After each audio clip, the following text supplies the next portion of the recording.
एक तरफ अमेरिका और ईरान के बीच जिनेवा में तनाव कम करने के लिए बैठक होने जा रही है, तो वहीं मिडिल ईस्ट में तनाव चरम पर बना हुआ है।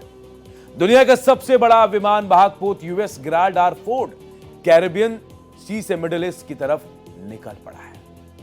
ट्रंप धमकी दे रहे हैं कि ईरान के लिए सत्ता परिवर्तन बेहद जरूरी है, तो उधर अमेरिका और ईरान के बीच जिनेवा में परमाणु डील को लेकर होने वाली बातचीत के लिए ईरानी विदेश मंत्री अराघची तेहरान से पहुंचे। ओमान इस बातचीत में मीडिएटर की भूमिका निभा रहा है। ट्रंप प्रशासन का कहना है कि ईरान को किसी भी कीमत पर यूरेनियम एनरिचमेंट की अनुमति नहीं दी जाएगी, तो ईरान ने इसे सिरे से खारिज कर दिया।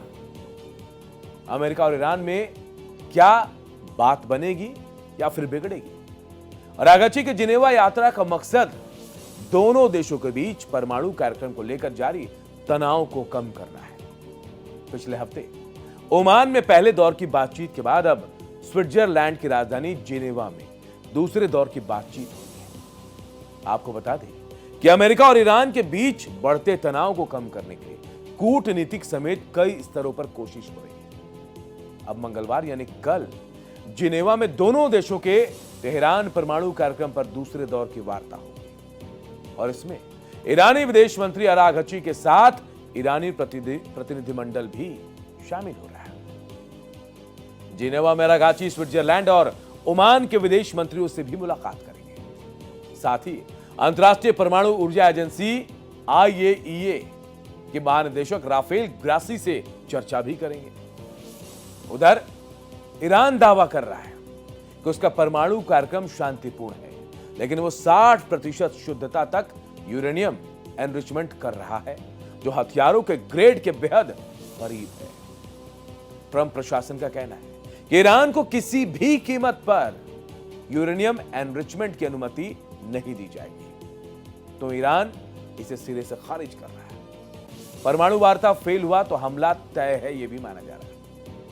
आपको बता दें कि भले ही दोनों देशों के बीच बातचीत की कवायद चल रही है, लेकिन अमेरिका ईरान पर कभी भी हमला कर सकता है और अगर दोनों देशों के बीच जारी परमाणु वार्ता फेल हुई तो ईरान को गंभीर परिणाम भुगतने की धमकी तक दी जा रही है। अमेरिका और ईरान के बीच बीते कई हफ्तों से जारी तनाव के बीच अमेरिका की ओर से चेतावनी दी गई। अमेरिका ने मिडिल ईस्ट में बहुत बड़ा सैन्य बेड़ा तैनात कर दिया है और इससे साफ हो जाता है कि अगर अमेरिका और ईरान के बीच बातचीत फेल होती है तो अमेरिका ईरान पर हमले के लिए पूरी तरह से तैयार बैठा है। अमेरिका ने अपना सबसे बड़ा नौसैनिक बेड़ा ऐसे ही नहीं भेजा है। यह महज संदेश देने के लिए नहीं है। अमेरिका ने ईरान पर कहीं ज्यादा दबाव बनाने के लिए सब किया है। ऐसे मिलिट्री एक्शन के हमले की चेतावनी के तौर पर देखा जाना चाहिए। वास्तव में जिनेवा में अमेरिका और ईरान के बीच होने वाली बातचीत क्या गुल खिलाएगी, यह तो आने वाला समय बताएगा, लेकिन इतना तो तय है कि युद्ध की तैयारी बेहद तेज हो गई है। दोनों देश एक दूसरे से शह और मात का खेल भी खेल रहे हैं। अमेरिकी राष्ट्रपति ट्रंप ने तो सीधी चेतावनी देते हुए कहा कि दुनिया का सबसे बड़ा विमान वाहक पोत USS Gerald R Ford Caribbean से मिडिल ईस्ट भेजा जा रहा है। उन्होंने यह भी चेताया कि ईरान में सत्ता परिवर्तन सबसे अच्छी बात होगी। ईरान में इस्लामिक शासन के अंत की कोशिशों को लेकर ट्रंप ने कहा, इससे अच्छा और कुछ भी नहीं हो सकता। ईरान में सत्ता के शीर्ष पर बैठे लोग 47 सालों से सिर्फ बातें ही कर रहे हैं। युद्ध पोतों के तैनाती को लेकर ट्रंप ने धमकाया कि अगर हम कोई समझौता नहीं कर पाए तो हम युद्ध पोतों की जरूरत हमें और पड़ेगी। ईरान के करीब अमेरिकी ताकत को देखते हुए साफ हो जाता है कि अमेरिका सिर्फ ताकत नहीं दिखा रहा है, बल्कि अमेरिका किसी भी इमरजेंसी के लिए तैयार है। अब सवाल उठता है कि अमेरिका ने किन किन युद्ध पोतों की तैनाती का प्लान किया है। तो आपको बता दें, अमेरिका ने अब तक सबसे हाईटेक और परमाणु संचालित विमान वाहक पोत USS गेराल्ड आर फोर्ड और उसके स्ट्राइक ग्रुप को कैरिबियन सागर से हटाकर पश्चिम एशिया में तैनात करने का आदेश दिया है। और यह युद्धपोत अब फारस की खाड़ी और अरब सागर क्षेत्र में पहले से मौजूद यूएसएस अब्राहम लिंकन और उसके सहायक बेड़े के साथ शामिल हो गया है। उधर ट्रंप के तेवर ईरान को लेकर तल्ख है। वो अब समझौते से कम तैयार ही नहीं है।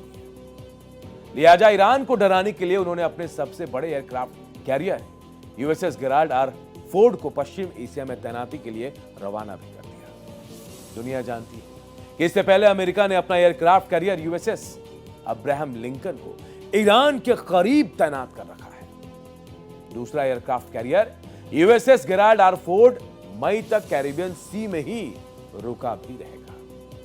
अब अगर इसकी खासियत की बात करें तो आपको बता दें, यूएसएस गेराल्ड आर फोर्ड दुनिया का सबसे बड़ा और सबसे हाईटेक विमान वाहक पोत है। इसके आकार और क्षमता की बात करें तो यह लगभग 1106 फीट यानी 337 मीटर लंबा है।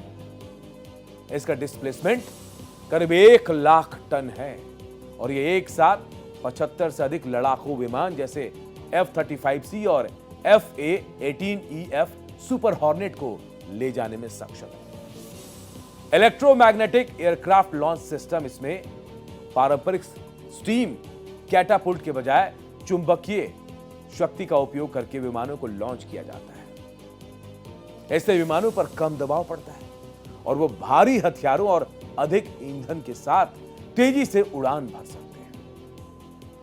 एडवांस अरेस्टिंग गियर ये प्रणाली विमानों की लैंडिंग को अधिक सुरक्षित बनाती है, जिससे डेली उड़ान ऑपरेशंस जो हैं उनमें 33% तक की बढ़ोतरी होती है। परमाणु ऊर्जा की बात करें तो ये 2 AIB परमाणु रिएक्टरों से संचालित है, जो इसे 30 समुद्री मील लगभग 56 किलोमीटर प्रति घंटे से अधिक की गति प्रदान करता है।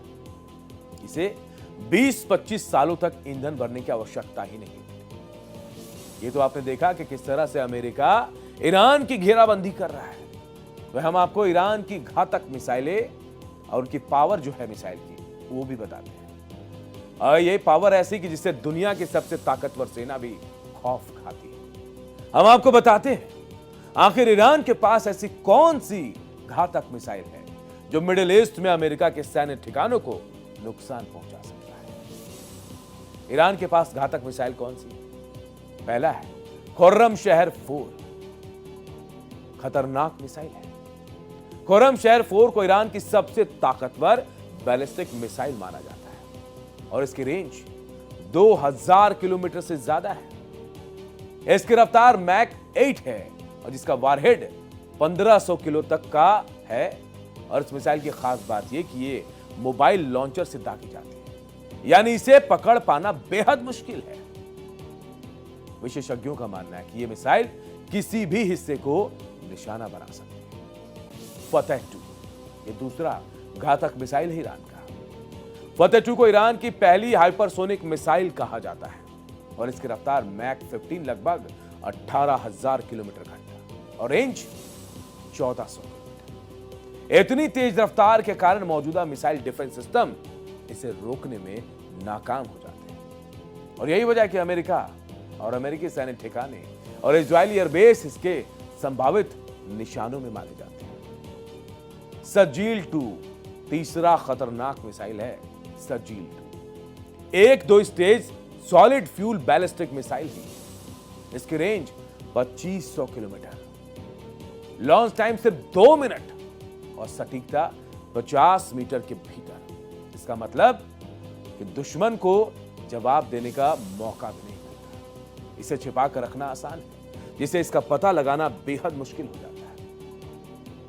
चौथा खतरनाक मिसाइल है शहाब 3। ईरान की सबसे पुरानी लंबी दूरी की मिसाइलों में से एक है, लेकिन आज भी उतनी ही खतरनाक मानी जाती है। इसकी रेंज है 1300 से 2000 किलोमीटर। इसके पास न्यूक्लियर वारहेड ले जाने की क्षमता है।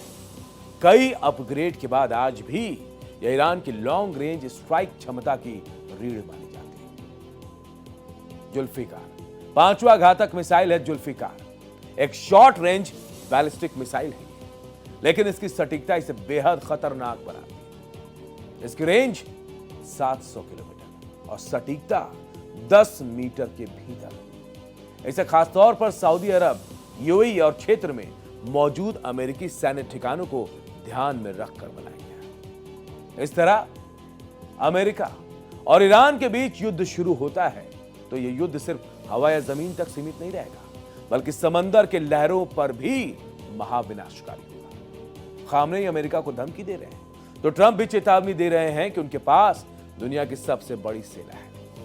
ट्रंप ने कहा कि हमारे पास दुनिया के सबसे बड़े और सबसे शक्तिशाली जहाज मौजूद है, बहुत करीब हैं और उम्मीद है कि कुछ ही दिनों में हम समझौता कर लेंगे। अब जबकि जिनेवा में कल दोनों देशों के बीच बातचीत होने जा रही है तो कयास लगाए जा रहे हैं कि हो सकता है बात बन जाए, लेकिन सब महज कयासों में है। बात नहीं बनी तो अमेरिका हमला भी करेगा, यह भी तय माना जा रहा है और इसी को लेकर पूरी दुनिया की नजरें कल की मीटिंग पर थी।